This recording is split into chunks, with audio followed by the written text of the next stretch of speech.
Hello everyone, good morning. सान ओंखारबाय ओमफ्राय आंबो नै बिथिं माने जोङो थाबाय फैदोंमोन आरो दैमायाव दसेनो लामाथिंबो बिराद गारि फैयो ओमफ्राय धुला बाला ओंखायनो मोजां मोना ओमफ्राय दैमायाव थाबाय फैदोंमोन आरो दिनै फुङाव सिखारनानै लामाखौ नायनो बानाय जोंनि लामाया दैमानि लामाया गारि थाङोना ट्रेक्टर डाम्पार थांबाय थायो बेनिखायनो बिदि So hi everyone, welcome to the new vlog. खुलुमबाय लोगोफोर नोंथांमोनखौ आंनि गोदान मोनसे vlogआव बरायबाय. ओमफ्राय दिनैनि vlogआ मा जालाङो नायलांदो. जाहानि औवानि बे ओमफ्राय न'आव थांनाय लामा बिथिं नै आं बिदि थांनोसै न'आव दायो. नैलाय नैबे तारा जोंनिया जातका आरो माने सट होथेनायसो जानला मोनला फैना लाना जोंनि गामियाव. मैदेर फैयो नालाय ओमफ्राय मैदेरनि थाखाय होथेनाय आरो लामा. आङो ब्रासबो खालामाखै मोखांबो सुवाखै नालाय ओमफ्राय दा न'आव थांसै ब्रास खालामहैनोसै. ओमफ्राय न'आव फैनानै नै आइया फिथा सावनो होनायखाय आङो फिथा सावबाय आरो सादो जानो थाखाय जेबो फिथा गैया भुन्दिया दंमोन आइया भुन्दिया जाया बेनिखायनो मालपुवा फिथा गुन्दै देनाय दङमोन बिदो मिक्स खालामनानै मालपुवा बायदि बनायबाय आरो बे मोजां जादों नै.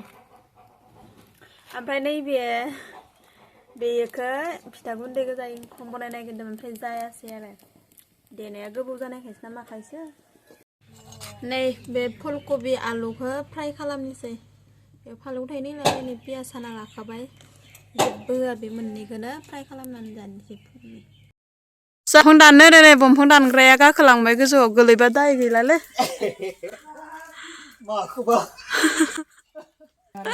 स' लोगोफोर संनाय जानायखौलाय मा देखायबाय थानो ओमफ्राय जाखां लोंखां नै जोंहा दंफां दाननाय खामानियाव दानना हरनाङा होमबालाय गोलैफैगोन आंसो. मा दंफांनि इयो? मिस्टा गाखोलांसिगोन दे मोनजिदा आसुरित जागोन दा इफोरखो.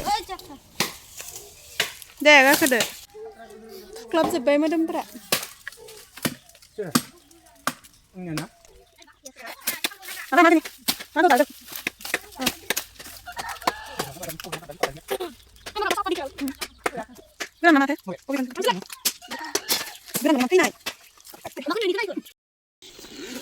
लोगोफोर थांनाय ब्लगावथ' नोंथांमोना मिन्थिखाबाय आङो फैसा दोनथुमनायखौ सेफायबाय होननानै ओमफ्राय बे फैसादो आङो मा बायनो नागिरदो बेखौथ' आङो नेक्स्ट ब्लगाव खोन्थागोन होन्दोंमोन नालाय ओमफ्राय खोन्थानाय बायदिनो आङो दा देखायनोसै आरो नै फैसाया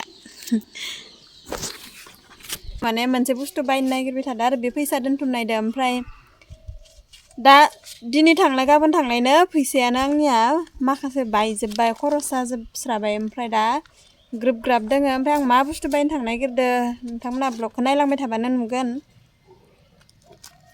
फैसाया गैला नै बाहायल'सै जोबजोब्बाय.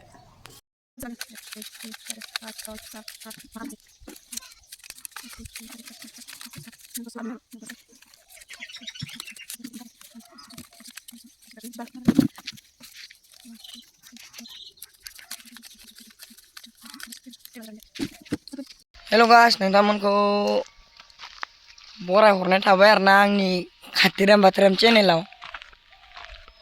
दिनै आङो दैमायावसो थांनो नागिरदों आरोना आब'दो माने सिलाय मेचिन लायनो थांनो नागिरदों नै लामायाव फैना दङ आं दा.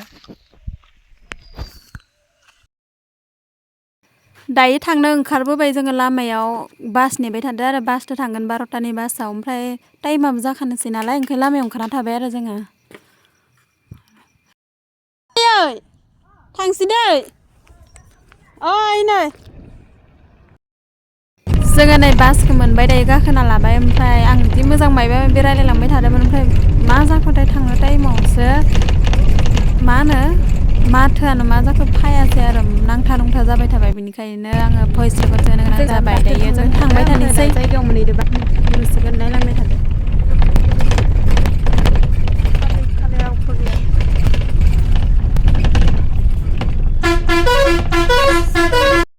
खाथिसोना दसेनो सफायखाबायबो जों 2020 भारा होनानै.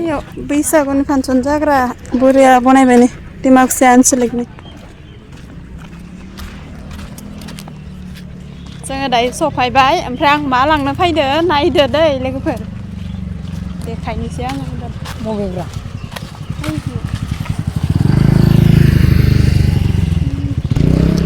दिमाकुसि हाथाइनिफ्राय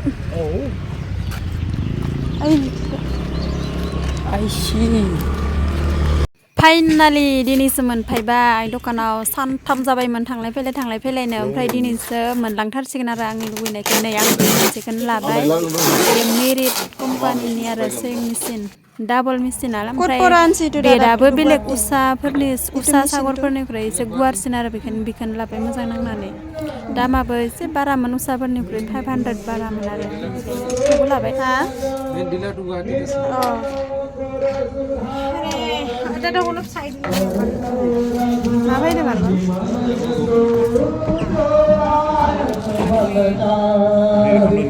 दायो नै दखानिया फिटिं खालामना हरखागोन ओमफ्राय मालाय फिटिं खालामगासिनो फिटिं खालामनायावनो प्राय 3-4 घन्टासो लाखाबाय बिराद गोबाव नेनांबाय जोङो मा खालामसोनांगोना बेनिफ्रायनो बिराद रिक्सनिबो बुस्थुआ बायगोन नालाय ओंखायनो मोजां खालामबासो आरो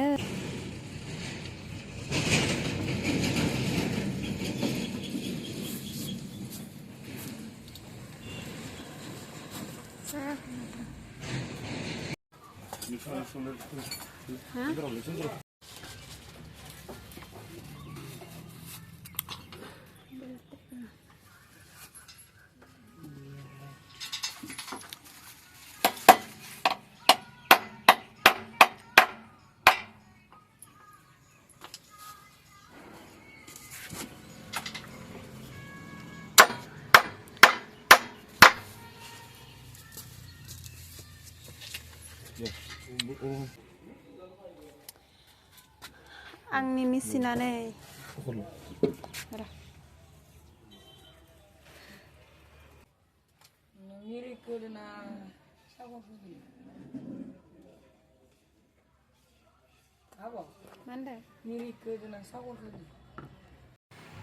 हाय लोगोफोर मैयायोथ' आं बुंखादोंमोन नालाय आंनि बै नेक्स्ट थांनाय ब्लगाव खोन्थानाय बायदियै माने आङो आंनि फैसा दोनथुमनायदो मोनसे बुस्थु बायनो नागिरदों होननानै ओमफ्राय आङो मैयायो ब्लग बानायदोंमोनबाबो कन्टिनिउ खालामनाय जायासै मानो होनबा मबाइलानो चार्ज गैला जाना होबाय आरो ओमफ्राय ब्लगखौनो कन्टिनिउ लानो मोनासै आरो आं मेचिनखौ माने फिटिं खालामनायखौ माबायदि खालामदो मोजाङै नायना लानो थाखायनो ब्लगखौनो खालामनो मोनाखिसै आरो ओमफ्राय गोदानबो नालाय आरो बेलेगफोरखौबो हमना होलाय होनना बुंनो बोरैबा मोनोना बेनिखायनो लानाय जायासै आङो ओमफ्राय बायबाय मेचिनखौनो बेयो मेरिट कम्पानिनि आरो ओमफ्राय मोजां नांदों मेचिनखौलाय गोगोमनो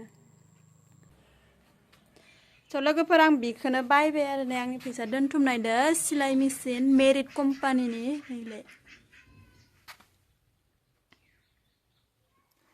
बेखौनो मालाबानिफ्रायनो नांगौ जाबाय थाखादोंमोन आंनो ओमफ्राय नै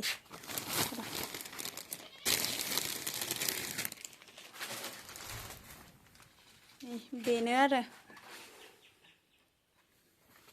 बेखौनो बायहैदोंमोन आं मैयायो दिमाकुसियाव ओमफ्राय बेयाव दोङो बेखौबो एक्सट्राके अनलाइन खालामदोंमोन आङो फ्लिपकार्टनिफ्रायनिफ्राय र' मा दोङो देखायनो आङो